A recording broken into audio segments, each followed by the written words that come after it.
Diplomatic enclave के साथ मैं हूं बीनिश जावेद। अमेरिका के नुमाइंदे खसूसी बराए पाकिस्तान अफगानिस्तान मार्क रॉसमैन के रवां हफ्ते दौरे पाकिस्तान के बावजूद पाक अमेरिका ताल्लुकात में कोई बड़ी पेशरफ्त सामने नहीं आई।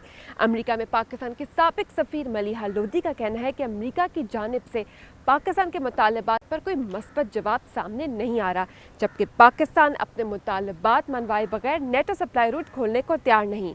पाक अमेरिका ताल्लुकात के हवाले से की हमने मलिहा लोधी के साथ कुछ बातचीत, आइए देखते हैं।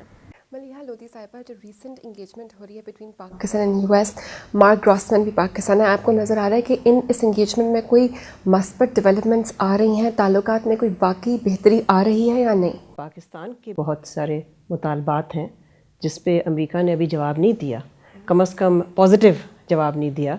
इसमें माफ़ीनामा, जो सलाला चेक पोस्ट पे अमरीकी हमले में इतने पाकिस्तानी शहीद हुए, उसके अलावा अमेरिका ने पाकिस्तान को, जिसको कोएलिशन सपोर्ट फंड्स कहते हैं, उसकी रीइंबर्समेंट्स जो हैं, काफ़ी अमाउंट है जो अमेरिका ने अभी तक अदाई नहीं किया है। और फिर ड्रोन्स पे अभी तक कोई एग्रीमेंट नहीं हुई। पार्लियामेंट की सिफारिशात हैं वो तो बहुत वाज़ेह हैं इस पे। वो अमेरिका से कहते हैं कि आप ड्रोन हमले को बिल्कुल बंद कीजिए, जिस पे कि अमेरिका आमादा नहीं हुआ। तो मैं समझती हूँ कि सिर्फ सप्लाई रूट का इशू नहीं है, इसमें पाकिस्तान क्या चाहता है और पाकिस्तान के मफाद में क्या है, उस पे अमेरिका ने अभी कोई पॉजिटिव जवाब नहीं दिया। और देखना हमें ये है कि जो डेडलॉक इस वक्त है पाकिस्तान और अमेरिका के दरमियान, आया वो डेडलॉक रिज़ॉल्व हो सकता है, वो जो इम्पास है वो ख़त्म हो सकता है या नहीं, और नए सिरे से ये ताल्लुकात तश्कील दिए जा सकते हैं पार्लियामेंट्री रेजोल्यूशन के मुताबिक। मलिहा लोधी साहिबा, आप बताइए, क्या नेटो सप्लाई रूट खोलना ना सिर्फ नेटो बल्कि कुछ हद तक पाकिस्तान के इंटरेस्ट में भी है? शिकागो में जो नेटो समिट हो रही है, बहुत बड़ी एक नेटो समिट हो रही है मई 20 और 21 को, उसके लिए वो चाहता है उससे पहले पाकिस्तान जल्द अज जल्द नेटो सप्लाई रूट को खोल दे। अगर अमेरिका ये चाहता है तो फिर अमेरिका को पाकिस्तान के जो मुतालबात हैं उसको तस्लीम करना होगा, इसलिए कि ये यकतरफ़ा नहीं हो सकता। ये सिचुएशन उस वक्त सिर्फ रिज़ॉल्व होगी जबकि अमेरिका भी पाकिस्तान की जो डिमांड्स हैं, जो कि पार्लियामेंट से आई हैं, अब खदशात रिकमेंडेशंस के फॉर्म पे, तो उनको मीट करे। पाकिस्तान और अमेरिका दोनों जानिब से रियलिस्टिक एक्सपेक्टेशंस के अल्फाज बार बार कहे जा रहे हैं। आप समझती हैं कि अमेरिका पाकिस्तान में ड्रोन हमले बंद कर दे, पाकिस्तान की तरफ से एक रियलिस्टिक एक्सपेक्टेशन है? देखिए, असल सवाल ये है कि अमेरिका इस खित्ते से अब जाना चाहता है और अपनी फ़ौजें निकालना चाहता है। साथ साथ अमेरिका ने यह भी कहा है कि अलकायदा की जो थ्रेट थी, जो ख़तरा था, वो पहले से बहुत कम हो चुका है, बल्कि ना होने के बराबर है। ज़्यादातर जो अलकायदा के लोग हैं वो नॉर्थ अफ्रीका, यमन वगैरह जा चुके हैं। अगर ये सारी असेसमेंट उनके मुताबिक सही है तो इसका जो लॉजिकल कंक्लूजन है वो ये है कि फिर ड्रोन अटैक्स की कोई ज़रूरत ही नहीं है। और दूसरा ये कि अगर इस खित्ते में अमन लाना है, और अफ़गानिस्तान में जो कि ये जो मुज़ाकरात हाल में हुए उसमें एक बहुत इम्पॉर्टेंट इशू ये भी था कि अफ़गानिस्तान में रेकन्सिलिएशन, जिसको कहते हैं अफ़गान रेकन्सिलिएशन, इसको आगे कैसे बढ़ाना है और इसमें पेशरफ्त कैसे करनी है। तो अमन के लिए जंगी कार्रवाइयों से तो अमन नहीं आता, अमन आता है सियासी और पीस एफ़र्ट से। तो अमेरिका को उस हवाले से भी फ़ैसला करना होगा कि अगर वो ड्रोन्स को जारी रखते हैं तो उससे क्या उनके वो मकासद हासिल होंगे जो कि वो चाहते हैं अफ़गानिस्तान में।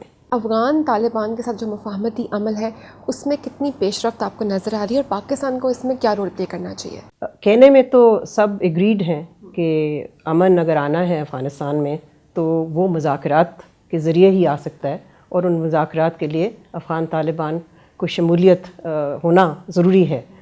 लेकिन इस वक्त जो मुज़ाकरात शुरू भी हुए थे अमेरिका और तालिबान के दरमियान, वो इस वक्त सस्पेंडेड हैं, और तालिबान ने उनको सस्पेंड किया इसलिए कि उनका कहना, उनके बकौल, अमेरिका ने जो एश्योरेंसेस दी थी या जो एग्रीमेंट होनी थी जिसमें कि कुछ तालिबान लीडर्स को ट्रांसफ़र करना था गुआंतानामो बे से कतर, वो अमेरिका नहीं कर पाया।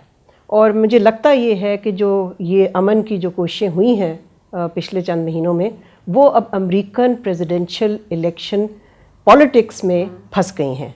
सो अगर उस पर पेशरफ्त नहीं हुई, वो पाकिस्तान की वजह से नहीं है और वो अफ़गानिस्तान की हुकूमत की वजह से भी नहीं है, वो अमेरिकी इलेक्शन पॉलिटिक्स की वजह से जो सारा सिलसिला शुरू हुआ था उसका मोमेंटम टूट गया है। آپ کیا سمجھتی ہیں 2014 کے بعد جب امریکی اور نیٹو افواج افغانستان سے انخلا کر دیں گے، امریکہ کیا ایکسپیکٹ کر رہا ہے کہ پاکستان افغانستان میں کیا رول پلے کرے؟ اس میں 2-3 پہلو ہیں. پہلے تو یہ ہے کہ ظاہر ہے جب امریکہ کی فوجیں یہاں سے جائیں گی تو فوجی ایکوپمنٹ جو کہ ہیوی ایکوپمنٹ لے کے گئے ہیں اس کو نکالنے کے لیے بھی ان کو پاکستان کی ضرورت ہوگی، اور ایک پاکستان کا اس میں بھی رول ہے. لیکن یہ بھی اہم ہوگا کہ پاکستان اور افغانستان اور خطے میں جتنے بھی ریجنل سٹیٹس ہیں ان سب کے انٹرسٹ اور مفاد میں یہ ہے کہ یہاں امن آئے اور اسٹیبلٹی آئے افغانستان میں، تاکہ جو ہم نے 1990s میں صورتحال دیکھی تھی جب کہ افغانستان ایک سول وار میں ڈسینڈ کر گیا تھا، اس کو روکنا، اس کو ایورٹ کرنا اور اوائڈ کرنا. تو اس حوالے سے بھی میرا خیال ہے بہت چیلنجز ابھی سامنے آ رہے ہیں، جس کے لیے یہ ضروری ہے کہ امریکہ اور پاکستان کے تعلقات کو معمول پہ لانا، اور ساتھ ساتھ پاکستان اور افغانستان اور ایران جو کہ سب سے زیادہ جن کے انٹرسٹ ہیں اس خطے میں امن میں، وہ بھی ایک ہی پیج پہ آئیں. ملی ہلودی صاحبہ بہت بہت شکریہ ہمیں وقت دینے کا، تھینک یو ویری مچ. اب لے چلتے ہیں آپ کو برطانوی سفارت خانے کی جانب، جہاں رواں ہفتے منائی گئی ملکہ الزبتھ کی 86ویں سالگرہ. کون کون تھا اس تقریب میں شریک، دیکھتے ہیں یہ رپورٹ. ملکہ الزبتھ کی 86ویں سالگرہ کے موقع پر برطانوی ہائی کمیشن میں ایک خصوصی تقریب کا انعقاد کیا گیا. ملکہ الزبتھ کی سالگرہ کے ساتھ ساتھ تقریب کا مقصد پاکستان اور برطانیہ کی گہری دوستی کا جشن منانا بھی تھا. تقریب میں مہمان خصوصی ہنا ربانی کھر سمیت مختلف ممالک کے سفیروں، سیاستدانوں اور بیوروکریٹس کو مدعو کیا گیا. تقریب سے خطاب کرتے ہوئے برطانوی ہائی کمیشن ایڈم تھامسن نے کہا کہ پاکستان اور برطانیہ قریبی دوست ملک ہیں. برطانیہ کی تعلیم کے شعبے میں امداد کے باعث اگلے 4 سالوں میں پاکستان کے 60 لاکھ بچے تعلیم حاصل کر پائیں گے. 60 lakh, I hope, we will help achieve of new young kids going to primary school in Pakistan over the next 3 or 4 years. اس موقع پہ وزیر خارجہ ہنا ربانی کھر کا کہنا تھا کہ اگلے ماہ وزیر اعظم برطانیہ کے ساتھ اسٹریٹجک مذاکرات کے دوسرے دور میں شمولیت کے لیے برطانیہ کا دورہ کریں گے. وزیر خارجہ نے کہا کہ برطانیہ ہر مشکل وقت میں پاکستان کے ساتھ کھڑا ہوا ہے. It's not the first time that you see our British friends standing right beside Pakistan. I remember the earthquake of 2005. I remember the floods of 2010. I remember the floods of 2011. Each time the British people have stood by Pakistan and supported Pakistan in many ways. تقریب میں نہ صرف ملکہ Elizabeth بلکہ وزیر خارجہ ہنا ربانی کھر کی چھوٹی بیٹی کی سالگرہ کا کیک بھی کاٹا گیا.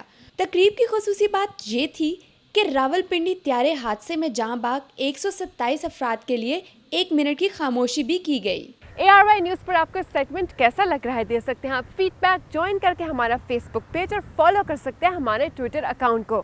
آئندہ ہفتے پھر حاضر ہوں گے سفارتکاری کی دنیا کی دلچسپ خبروں اور رپورٹس کے ساتھ. اب دیجیے اجازت، اللہ حافظ.